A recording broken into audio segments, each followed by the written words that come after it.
All right, let's get right to it. I know you're busy, so this is your essential intelligence briefing on the cyber threat landscape from the first half of October 2025.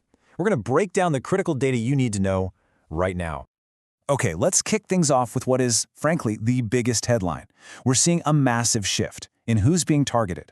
Attacks on large enterprises, we're talking companies with over 5,000 employees, have absolutely skyrocketed.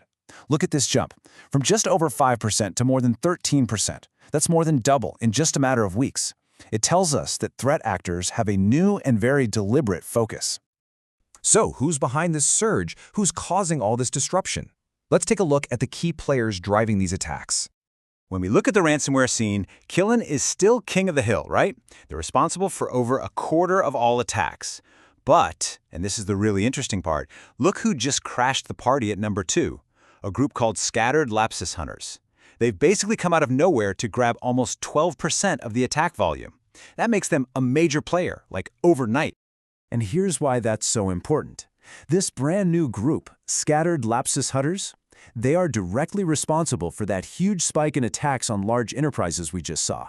Their whole game is high-profile data theft, followed by very public, very aggressive extortion. And their sudden rise to number 2 shows that, unfortunately, that strategy is working. Of course, it's not just about one group. The landscape is, well, it's crowded. We're also tracking groups like Crimson Collective, who are laser-focused on stealing data from tech firms. Then you've got Flax Typhoon, a state-sponsored group doing espionage. You've also got various Storm groups who are just masters at using known software exploits to deploy ransomware. And even groups like TwoNet, who are targeting critical infrastructure. So you can see the motives are all over the map, right? From straight-up financial gain to bigger geopolitical goals. Okay, so we know who's doing the attacking, but let's dig a little deeper into who they're targeting. The data here shows some really important shifts in who the victims are. Now this is a big one. We're seeing a major reshuffle at the top of the victim list. Manufacturing has leaped from 4th place all the way to number 1. It's now the most targeted sector. And at the same time, financial services, which used to be the top target, has dropped down to 4th. This is a huge pivot, and if you're a leader in manufacturing or even retail, you need to be paying close attention to this. Geographically, no big surprise, the US is still the main target, making up almost 60% of all attacks. But what is new, and what's worth noting, is seeing France and Spain pop up in the top 5. This tells us that these attack campaigns are spreading their wings, expanding across Western Europe. For any of you with multinational operations, that's a key piece of intelligence. All right, we've covered the who and the where. So let's move on to the how. What are the actual tools of the trade these attackers are using to get in? And this right here is a massive headline from the data.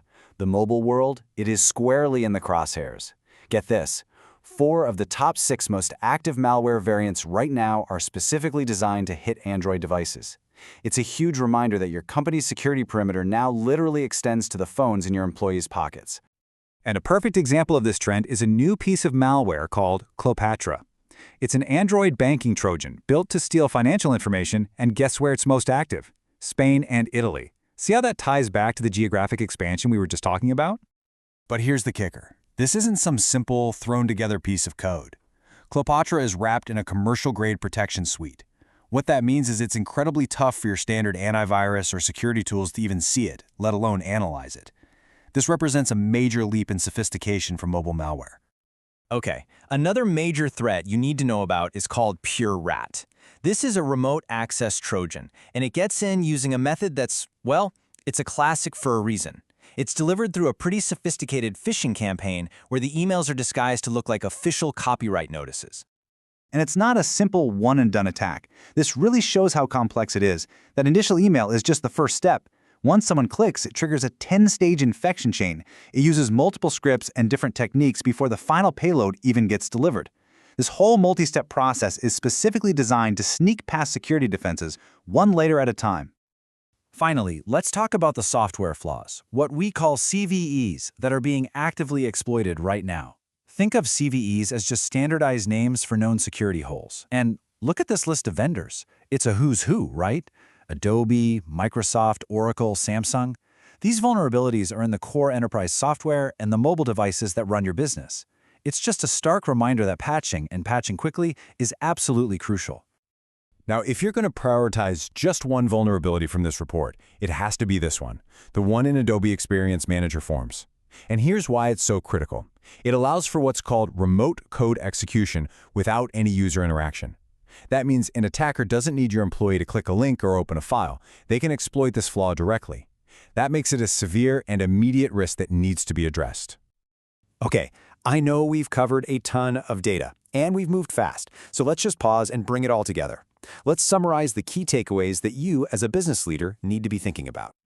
Here are your 4 key takeaways. First, there's a new, very aggressive extortion group out there, and they are successfully hitting large enterprises. Second, Android malware isn't just a nuisance, it's a dominant and highly sophisticated threat vector. Third, attackers are shifting their focus, with the manufacturing sector now at the top of their list. And fourth, the geographic threat is expanding, especially across Western Europe. And that brings us to the final and most important question. All of this data shows just how fast the threat landscape can change. I mean, we're talking about a dramatic shift in just 15 days. So the question you need to take back to your team is this. The landscape has changed. Has your risk assessment?